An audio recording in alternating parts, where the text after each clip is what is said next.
In this Ezoic and affiliate earnings report for my niche sites, I talk about the March 2023 income and costs, how I've finally been able to stop the decline in traffic, and what I'm going to do to increase my blog traffic again now that we're in a recession. So let's get into it. Now, this month was still about reducing costs and investing more in entities and AI to reduce the cost of content even further.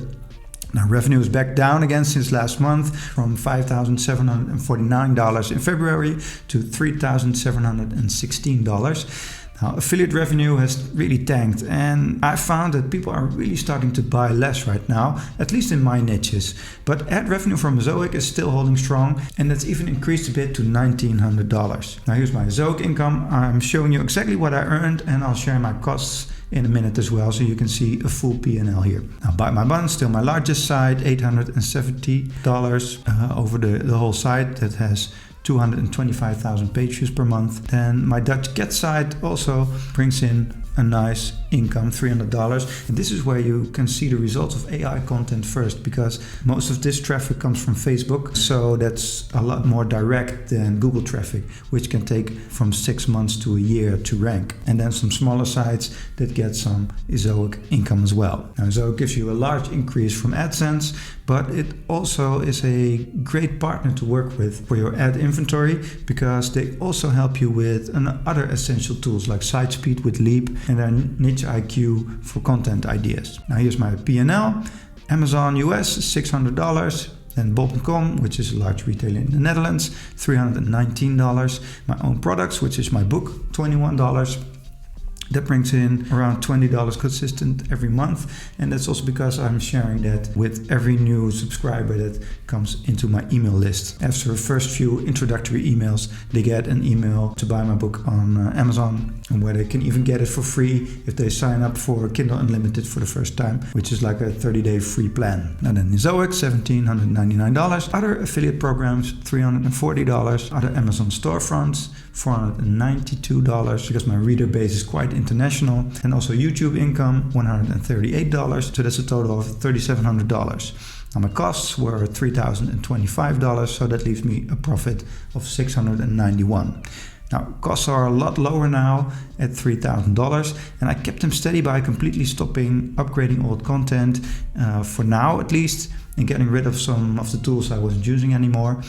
And this last month there has been no yearly payments for tools I use like Grammarly or G-Translate.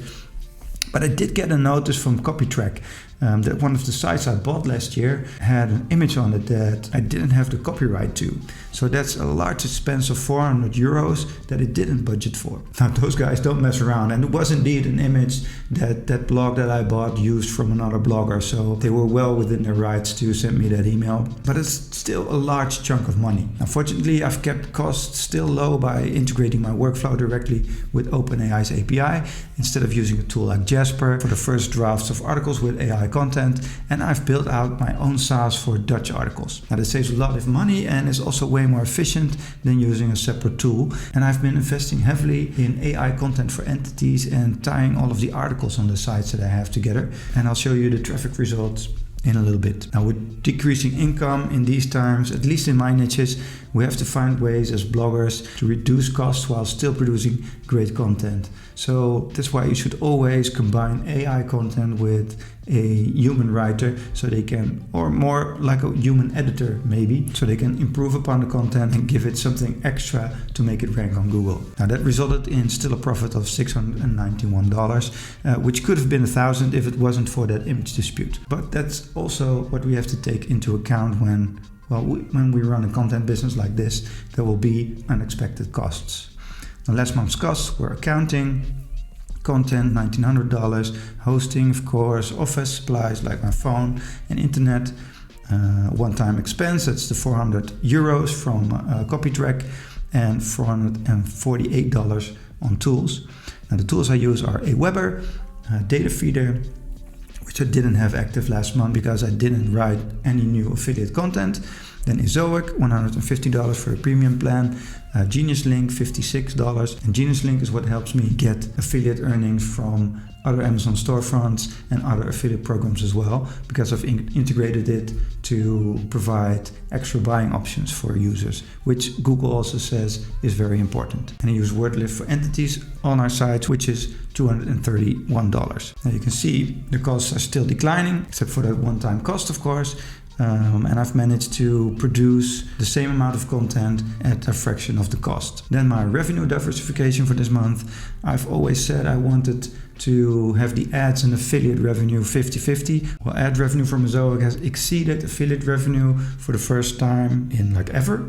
I've never had this before. But when I said that, I really wanted to increase my revenue from ads to match the level of the affiliate revenue, not have the affiliate revenue decline to match the ad revenue. So this is not really the way I wanted this to happen, but it's still great to have this diversification, because if I was solely relying on affiliate revenue, I'd have a big problem right now. Now, Amazon US is still the largest revenue source for me right now, but other affiliate programs are also bringing in a nice amount. So I'm not only relying on Amazon in the US anymore. Now, writing new content, we've published 135 new articles this month. And that's a lot more than the 88 we wrote in February. And that's also because I've been writing a lot of articles myself right now to test out everything for my own AI SaaS, which is a Dutch language one-click article writer, which can write a whole article optimized for SEO based on what ranks in the search results for that query right now, using TF-IDF to find the right keywords. And that's going pretty well. I've tested the software on creating a lot of new articles, so 135 total new articles together with my team, and that's going great. And I've also upgraded some old entity posts that didn't have any content in them to tie the sites together. Now, let's look at what it does for the traffic. It's finally up again for the first time in over a year. And especially for the sites that I've implemented the AI entity strategy first, you can really start seeing the results now for those investments in content I made earlier this year. For Stop Motion Hero, I started implementing the AI strategy at the beginning of January, and it really started to take off. And for Neaera, my guitar site, you can see the same sharp increase in traffic after implementing the strategy.